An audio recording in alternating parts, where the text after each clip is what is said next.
Hi, this is the video for one of our most powerful strikes in the Jalgar system, which is called the Lok Choi, or the wheel punch. Actually, in our style, it has a nice Chinese name, which I have no hope in pronouncing whatsoever, so I'll share it with you in English. So it's described as a Chinese coin. Now, a Chinese coin, you might recall seeing the ones with the hole in the middle.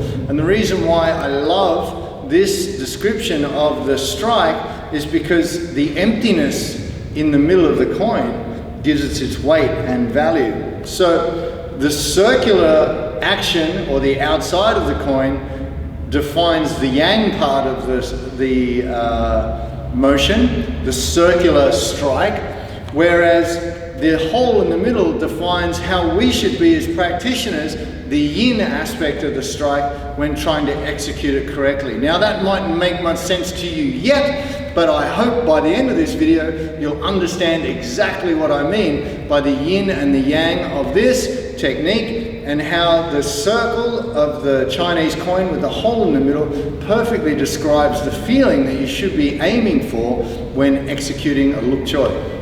So, a Lok Choi is a circular punch which combines generally two aspects, or two things. The first hand could be a Vin Choi or a Chow block. So the second part of the technique is the backhand, which comes through on a circular motion. Now you'll see that my hands are basically opposites. They're forming the outside of that coin. And you can practice this technique just by being really loose in the center and just gradually twisting. You notice my feet are staggered a little bit. I have that shoulder width. So when I turn, I have like a little bow stance. I'm not trying to do a proper bow stance at the moment. I want you to see that action. Imagine you were going to slap something up. So you just slap in with this hand, slap up. You can do it on the other side, slap up. So you're really relaxed and you're just slapping upwards with that hand. You'll see that my hand goes up and finishes at its highest point.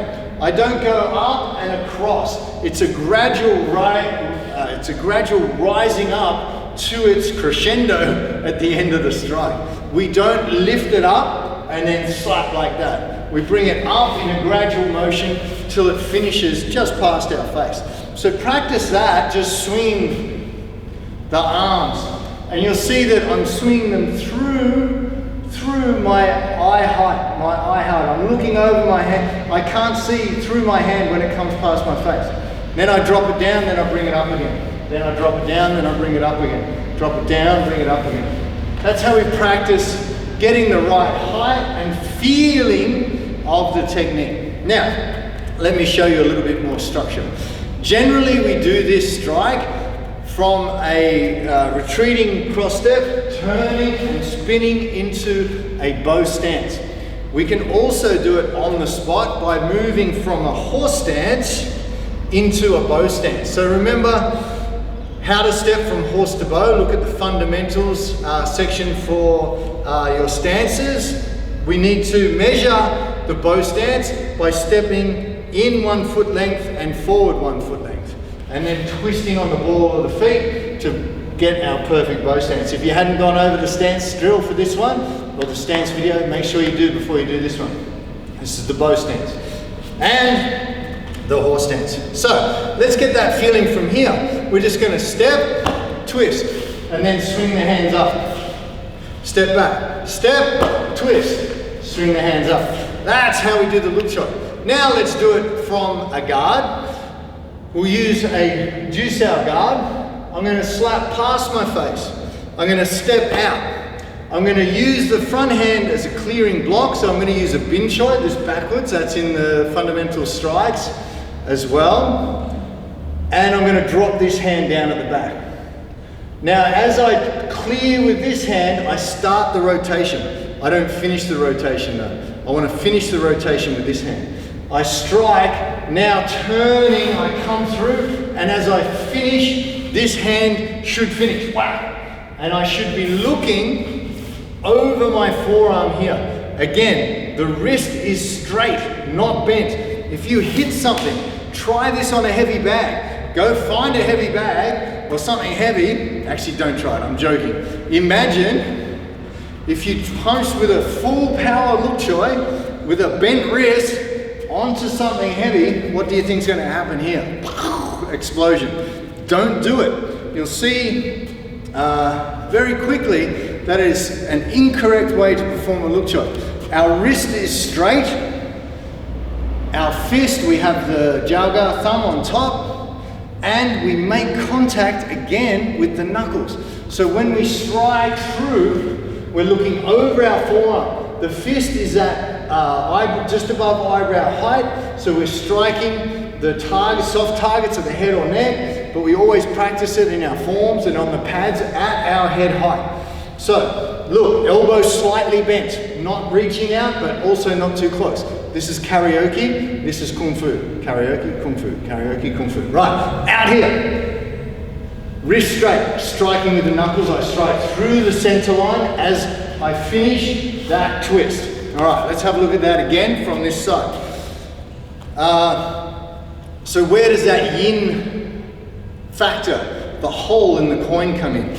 That comes in right here. We want to create looseness, emptiness here. So we're doing a relaxed power. It's rotational force. So I step out and I just twist. Everything comes flying out just from that twist.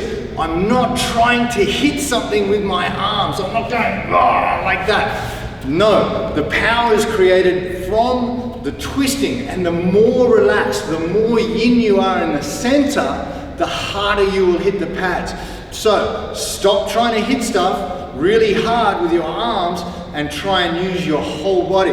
That way you'll put all of that rotational force and all of your body weight into it. You step forward and whack, just stepping out and twisting. Now, we'll turn that into the proper technique. So you have your guard, you slap, step, block, twisting and rotating and striking. Straight wrist, hitting with the knuckles. Okay, so that should be enough to practice that technique now. I'm not going to go into too much detail and make this a super long video, but I will say this. The yang is the outer circle, all of the force being generated by this yin feeling inside. If you're feeling like you're trying to hit something or you're putting a lot of tension through your arms, then it's no good. You want to be rotating from the ground up. I'll do it slowly once more and then one time fast